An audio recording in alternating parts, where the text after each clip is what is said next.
What if a prison cell wasn't an end, but actually a beginning? Today, we're going to explore this incredible imagined conversation.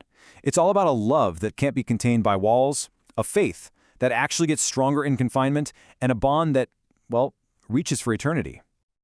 True love is stronger than walls, stronger than death itself. I mean, that's a pretty bold claim, right? But it's the absolute core of what we're digging into today.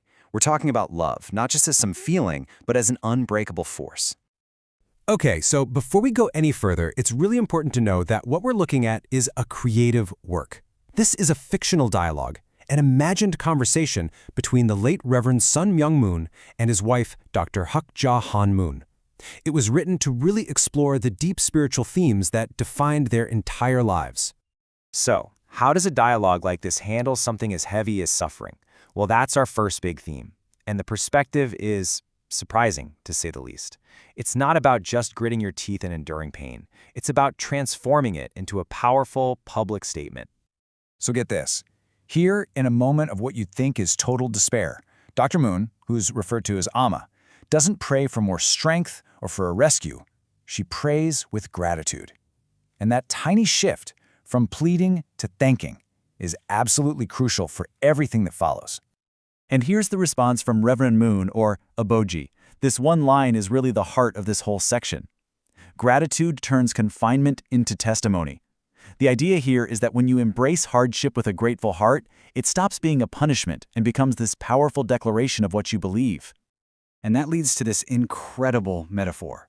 Hardship isn't a dead end. It's a womb of providence. It's a place where something new, something amazing is created. It suggests that even from the absolute darkest experiences, hope can literally be born. It's a total reframing of pain into purpose. Now, this idea of transformation flows right into our next big theme, sacrifice. The dialogue lays out this kind of spiritual math, you could say, where the normal rules of loss and gain are just flipped completely on their head. So you have these two totally opposite ways of looking at it. On one hand, the world's view is simple, right? You sacrifice something, it's gone. It's loss, it's subtraction. But this heaven's view says no, sacrifice is actually gain. It's multiplication. Giving something away doesn't make you smaller, it multiplies its impact in the world. And here's the beautiful metaphor they use to explain it. A sacrifice isn't a loss, it's a seed. You plant it, it seems like it's gone, but it grows into something so much bigger than what you started with, affecting people and families in ways you might not even live to see. Okay, so if you're talking about sacrifice in the face of all this hardship, it naturally leads to our third theme, faith. And specifically, what does faith even look like when it's constantly being tested by ridicule, rejection, and even prison? And here Dr. Moon, Omma, she asks this deeply human question. It's the why so many of us ask when things get tough. Why does a path of faith have to go through so much pain? It's just this moment of raw, honest struggle. Reverend Moon's answer is kind of two-sided.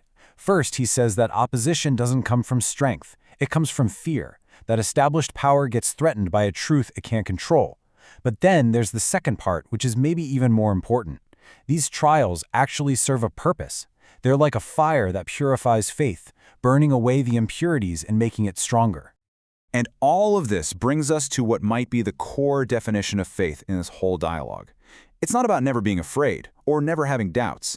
It's an act of your will, a conscious choice to stand up and refuse to bow to that fear, even when it's screaming in your face. So you've got suffering, you've got sacrifice, you've got faith, and all of it is building toward this one final massive theme, legacy. After a whole lifetime of struggle, what's actually left behind? What's the thing that truly lasts? This is it. This is the fundamental question that drives this last part of the conversation. It's about looking past the immediate struggles to the ultimate meaning of a life that was lived for something bigger than itself. And the answer that's given here isn't about buildings or monuments. It's about these invisible, powerful forces, a love that couldn't be silenced by walls, sacrifices that grew into something beautiful, and the example you leave behind, footprints that light the way for others to follow. Wow. This quote from Dr. Moon is just so personal, and it really resolves that whole question of legacy. For her, at the end of the day, the ultimate measure of a life well lived, it all boils down to that one continuous action, that they never, ever stopped loving. And this right here is the ultimate takeaway. It's a plea to reframe the entire story. Let the legacy be defined not by the suffering they went through, but by the love that was their response to it. The focus completely shifts from what was endured to the active, almost defiant love that did the enduring. And so, that's what we're left with. A question for all of us to think about. How do we measure a life? Is it by the list of all the hardships we faced? Or is it measured by the love that managed to prevail through it all? It's a pretty profound thought to carry with you. Thanks for joining us for this explainer.